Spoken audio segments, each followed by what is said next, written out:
আসসালামু আলাইকুম। আমি পদ্মজা। পর্ব ২৩ লিখেছেন ইলমা বেহরোজ। ফাতিমা করুণ চোখে লিখনের দিকে তাকান। চোখে চোখ পড়তেই লিখন হাসার চেষ্টা করল। তার দৃষ্টি এলোমেলো। কি বলবে খুঁজে পাচ্ছে না। আমির চেয়ার ছেড়ে উঠে দাঁড়ায়। আব্বা আসছি বলে জায়গা ত্যাগ করে। শব্দর আলী মজিদ মাতাব্বরকে প্রশ্ন করলেন, মজা করছেন? মজিব মাতাব্বর শব্দর আলীর চোখের দিকে সরাসরি চোখ রেখে জবাব দিলেন, প্রথম পরিচয়ে মজা করার মতো মানুষ আমি নই ভাই সাহেব। লিলি এক হাতে লিখনের পিঠের উপর ডাকল, ভাইয়া। লিখন লিলির হাতটা মুঠোয় নিয়ে ঢোক গিলল, বলল, বিয়ে হবে না তো কি? বলেছি যখন দেখাবই। ভাইয়া, তোর চোখে জল। লিখন দ্রুত হাতের উল্টো পাশ দিয়ে চোখের জল মুছল। পরিবেশ থম মেরে গেছে। কেউ কিছু বলার জন্য খুঁজে পাচ্ছে না। লিলি অবাক চোখে তাকিয়ে আছে তার ভাইয়ার দিকে।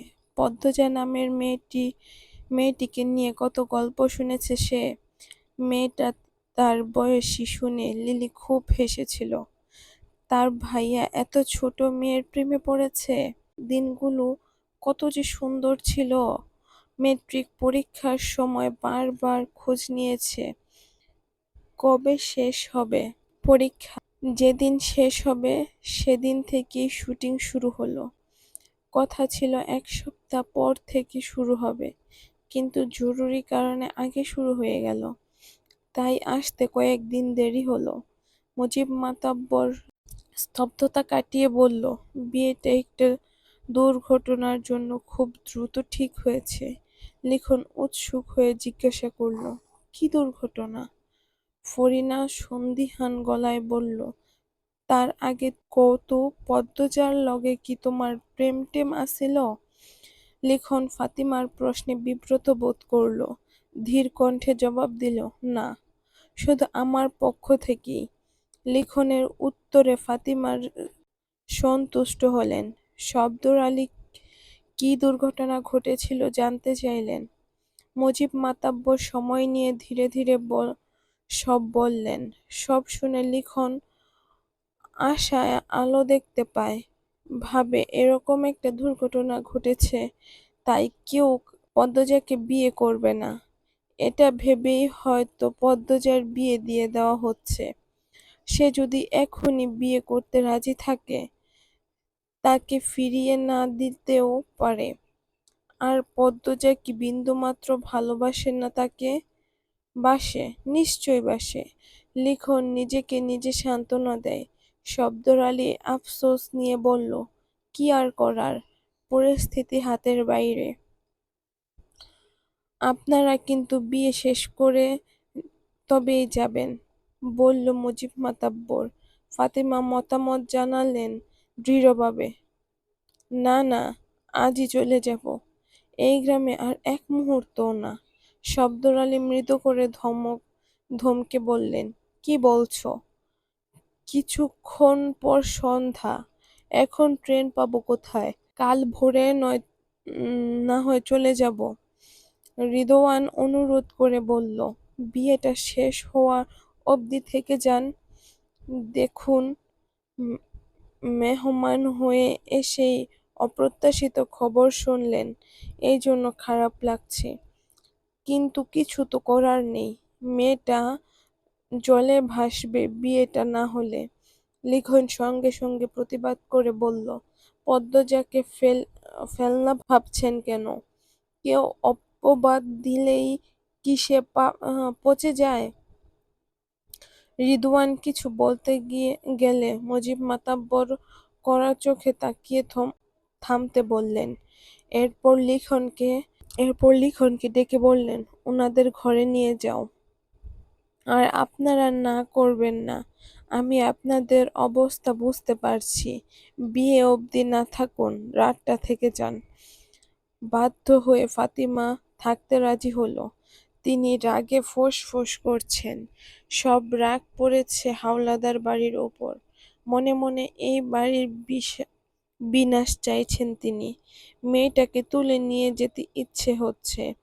লিখন তার চোখের মণি, নয়তো কি গ্রামের মেয়ে নিতে আসতেন, আর সেই ছেলের মন এভাবে ভাঙল। ঘরে ঢুকতেই চোখের চশমা ছুঁড়ে ফেললেন বিছানায়। কটমট করে শব্দর আলীকে বললেন, তোমার না একটা বন্ধু আছে মেজর, তাকে কল করে বলো মেয়েটাকে তুলে নিয়ে লিখনের সাথে বিয়ে দিতে।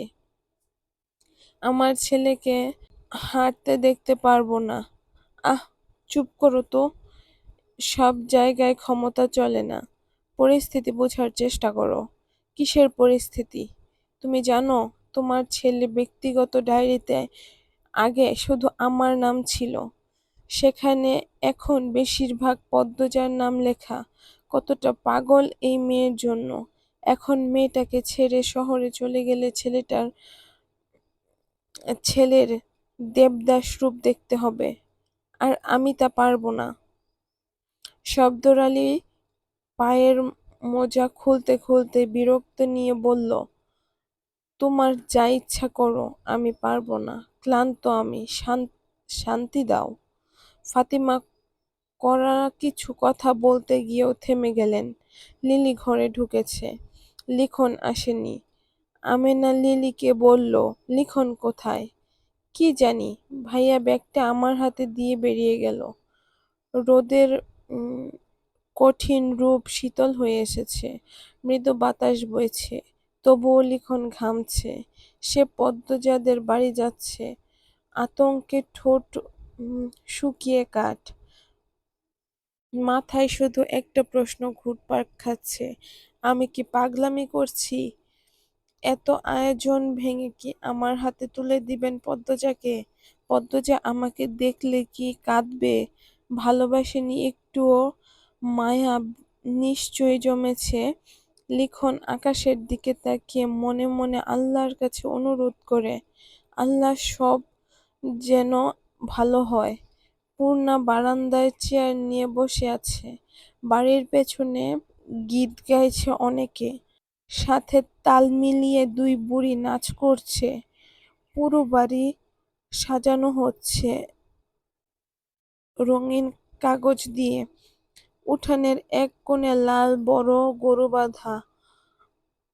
বিয়ে উপলক্ষে জবাই করা হবে। চারদিকে এত আনন্দ, পূর্ণার মন ছুঁতে পারছে না। প্রথমত সে মানসিকভাবে বিপর্যস্ত, কিছুতেই স্থির হতে পারছে না। দ্বিতীয়ত পদ্মজার জন্য লিখন ছাড়া অন্য কাউকে তার পছন্দ হয় না। সব মিলিয়ে সে বিরক্ত। চোখ ছোট করে বাচ্চাদের খেলা দেখছে।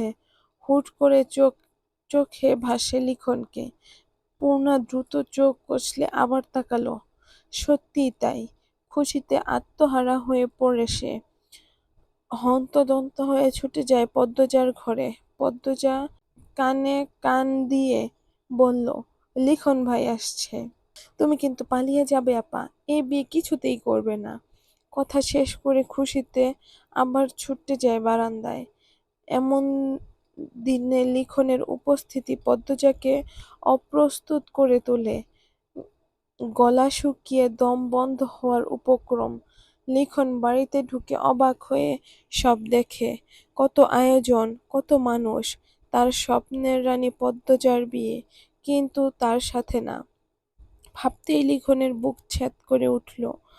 মেয়েরা খুব আগ্রহ নিয়ে সুদর্শন লিখনকে দেখছে।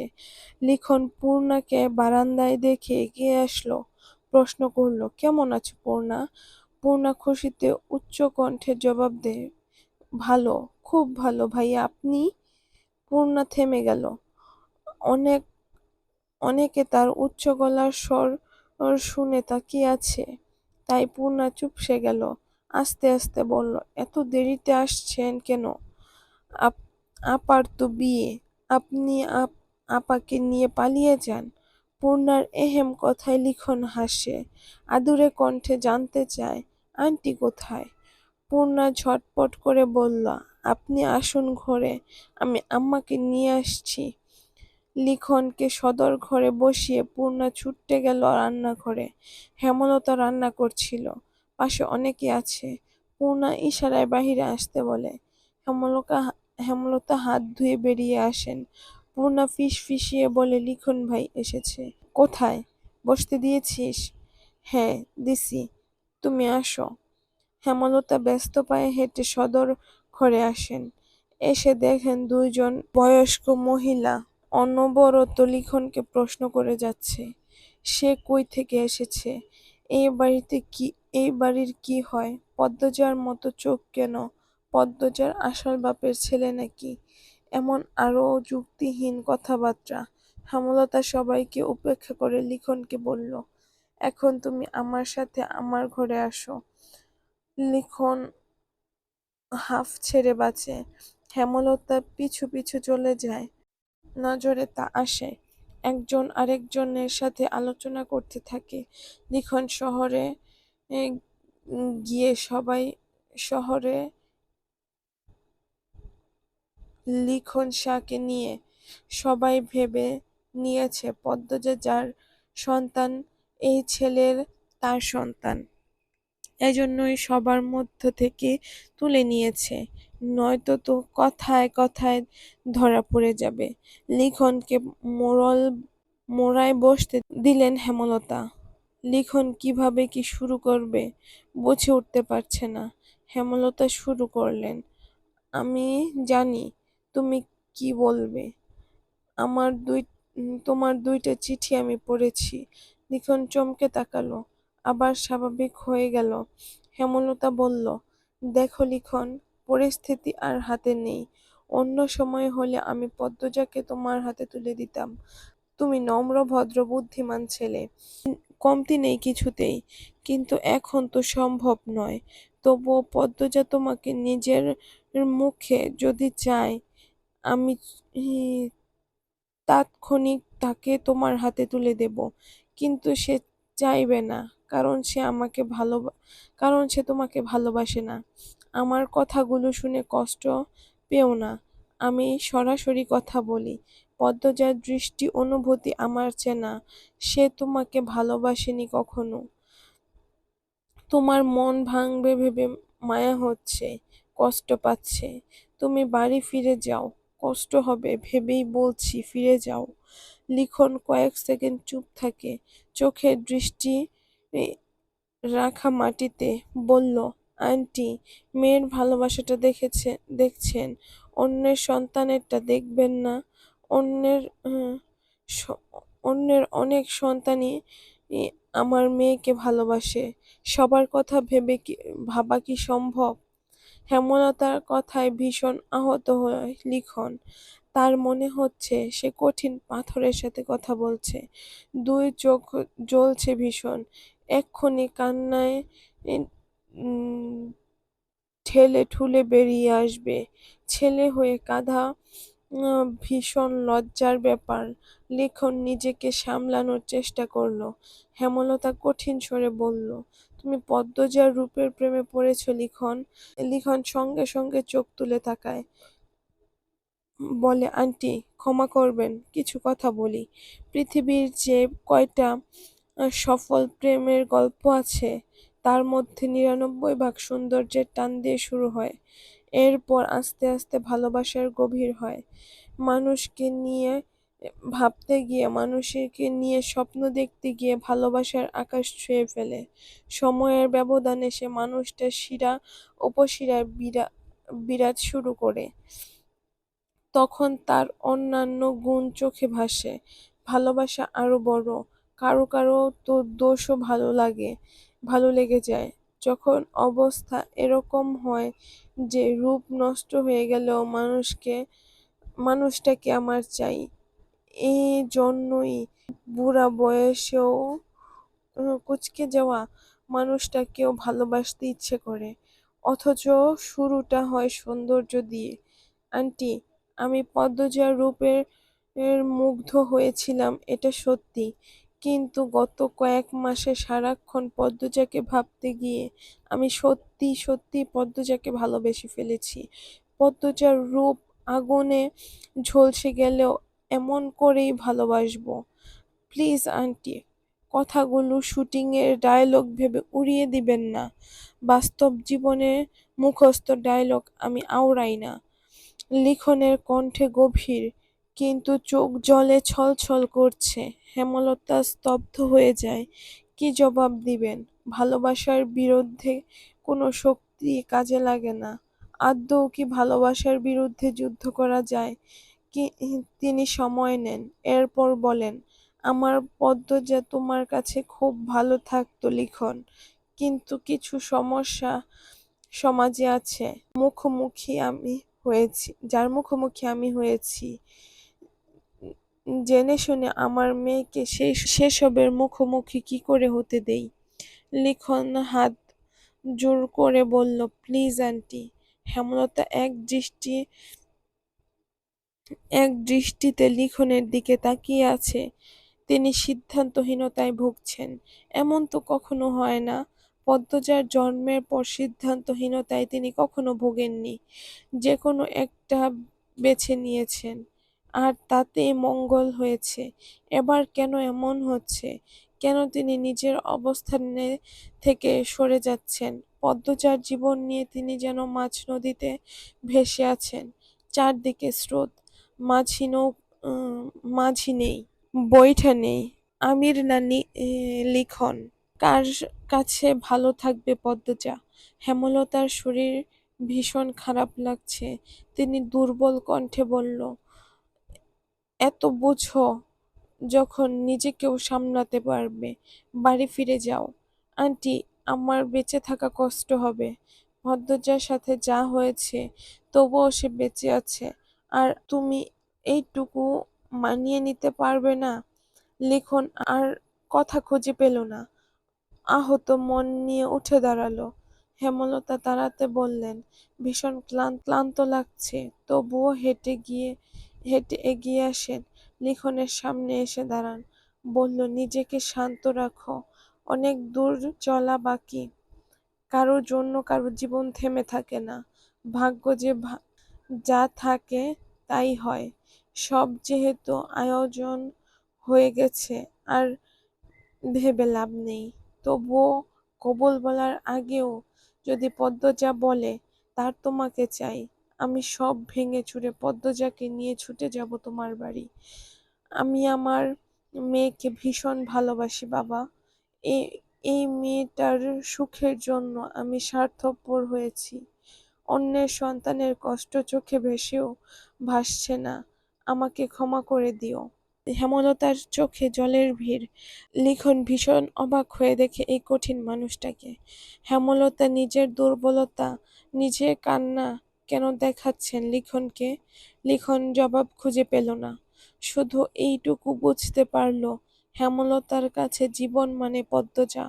লিখন ভাঙা গলায় আসি বলে চলে গেল। হেমলতা সব কাজ ভুলে গুটিসুটি মেরে বিছানায় শুয়ে পড়ল। চোখ বেয়ে 2 ফোঁটা জল বেরিয়ে আসে। মনের শান্তি কমে গেছে।